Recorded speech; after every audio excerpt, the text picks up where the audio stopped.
Saturday mini vlog.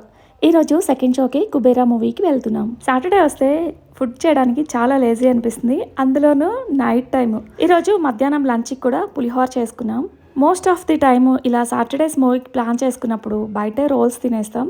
కానీ ఈరోజు మధ్యాహ్నం చేసిన పులిహోర అలానే రైస్ ఉంది. ఇక ఇండియన్ మామ్స్కి ప్రాబ్లం ఏముంది చెప్పండి, ఫ్రిడ్జ్ డోర్ ఓపెన్ చేస్తే నిన్నటి కర్రీస్ ఉంటాయి కదా, అలా ముద్దపప్పు పచ్చి పులుసు బెండకాయ పులుసు ఉన్నాయన్నమాట. సో నేను ఓట్స్ ఒక 2 స్పూన్స్ యాడ్ చేసుకొని అలా బాయిల్ చేసుకున్నాను ఓవెన్లో పెట్టుకొని. దానిలో ముద్దపప్పు అండ్ బెండకాయ పులుసు యాడ్ చేసుకొని కొంచెం నెయ్యి యాడ్ చేసేసి నేను అన్విత డిన్నర్ కింద ఓట్స్తో మీల్ అయితే కంప్లీట్ చేసుకున్నాం. ఇక మేము బుక్ చేసుకున్న షో వచ్చేసి 9 o'clockకి. అయితే ట్రాఫిక్లో ఎప్పుడు కూడా మేము వెళ్ళిన ఒక 10 minutes మిస్ అవుతూ ఉంటాం మూవీ. కనీసం ఈ రోజైనా ఫస్ట్ నుంచి చూద్దాము అనుకున్నాము, అందుకే ఒక 1 hour ఎర్లీగా బయలుదేరిపోయాం. ఇంతకీ మీలో ఎంతమంది కుబేరా మూవీ చూశారు, మీకు నచ్చిందా? సో ఫస్ట్ హాఫ్ అయితే నాకు బాగానే నచ్చింది, సెకండ్ హాఫ్ కొంచెం లెంతీ అనిపించింది.